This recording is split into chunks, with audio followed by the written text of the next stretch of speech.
Thank you. In many ways, what I'm proposing is a lead in to what most of the other people have proposed, how to get to a space in which everybody feels comfortable to make honest and proper and mature decisions.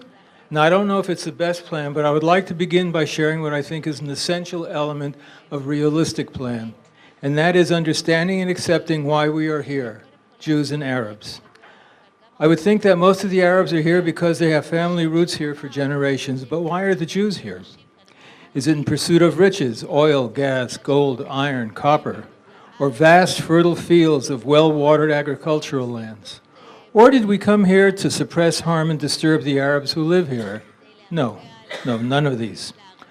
For better or for worse, we are here because this is the only land on the planet to which we have a historical connection.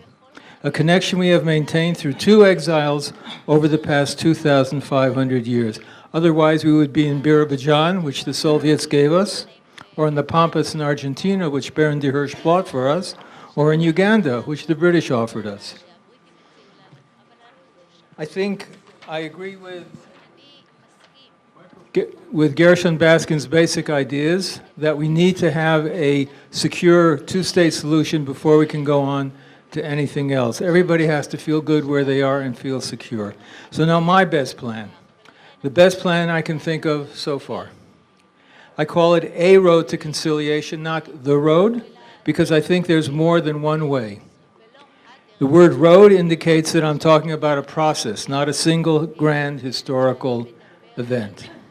The fundamental idea would be to begin a process that would stimulate and empower both Israeli and Palestinian communities towards a mutually beneficial political horizon that would lead to 2 states for 2 people. The program would move towards the ending of most of the Israeli Jewish civilian presence in the areas east of the 1949 armistice lines. This withdrawal will include an Israeli parliamentary law of compensation for those Israelis who would leave their homes willingly within the first 6 months after the law is passed. This withdrawal would exclude areas known as the settlement blocks adjacent to the 49 armistice lines.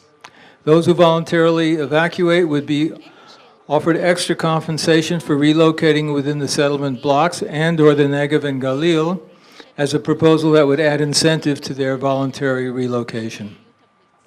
Alongside this evacuation of its civilians, Israel would continue to maintain the presence of the IDF in the general area and the control of key transportation routes, such as Jerusalem to the Jordan Valley south to the Dead Sea, and north to the Bet Shan Valley, and the complete road to Tel Aviv from Jerusalem, which now passes partly through what was once Jordan in the area of Latrun.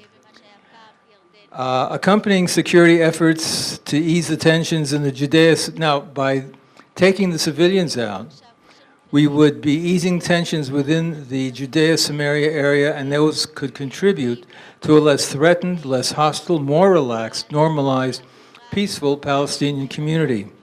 All these arrangements would be accompanied by an Israeli pledge to reconsider and reevaluate its security presence as circumstances on the ground in the Palestinian social, political, and educational spheres developed and changed. Hopefully, recognition of the practical benefits of normalization and cooperation would provide a political reality that would evolve to one promoting a friendly and peaceful daily reality. This could facilitate joint products and appropriate development schemes, as an example, the efficient cooperative use of the locally very limited water supply that would be beneficial to both parties. If we, men and women, Jews and Arabs, Israelis and Palestinians, are not willing to compromise, to accept less than what we want, and we heard of John Lennon, now I'll quote the Rolling Stones, "You can't always get what you want, but you get what you need." If we can't make concessions to achieve a historic reconciliation, then we will remain here and now in the same place we are today, frozen in the headlights of history. This would be a tragedy for us and the entire human family who need our creative contributions in order to fix our world and survive the challenges we face.